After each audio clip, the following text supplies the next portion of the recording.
Ви благодарам, председателе. Моето прво прашање до вице-премиерот Изет Меджити, ако може да влезе во сала или заменичката ако е присутна. Моето второ прашање е до заменик министерот за финансии и моето трето прашање е до министерот за култура и туризам. Го видов дека е тука или неговиот заменик. Моето прво прашање се однесува на вице-премиерот. Добро. Го молам заменик премиерот Изет Меджити да влезе во салата.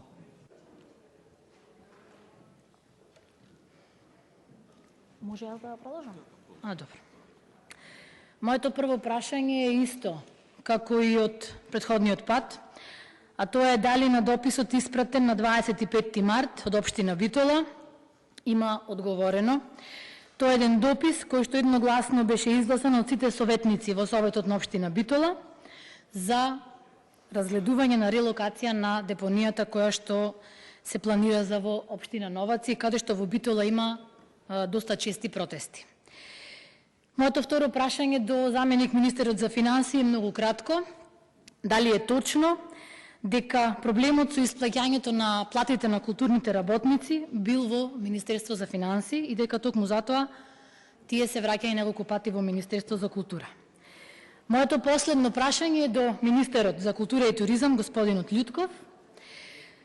Јас сакам да ви кажам дека ќе биде моје прво и последно прашање до вас, затоа што знам дека ги слушате реакциите не од мојата партија или од претеничката група, туку од сите. Предпоставувам дека беше многу лесно од партиска говорница да се напаѓа и да се измислува, а сега да се кажува нешто друго соочен со реалност и со вистината. Кажавте дека сте биле член на СКРМ во време на потпишување на колективниот договор и јас очекувам, бидејќи вие секогаш сакате правда и исправување на криминал, дека доколку нешто било незаконско во тој колективен договор, требало да реагирате и да укажете како што денес тврдите. Сакам да знам дали и зошто сега го напаѓате колективниот договор, дали планирате да го промените членот 65 од истиот колективен договор. Сакам да напоменам дека кажувате невистини и дека многу луѓе од вашата влада ги имате донесено во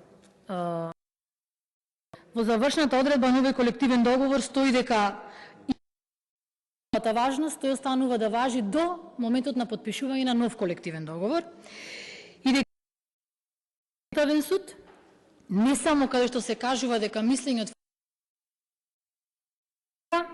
истото, дека истиот е важечки и дека е според сите одредби.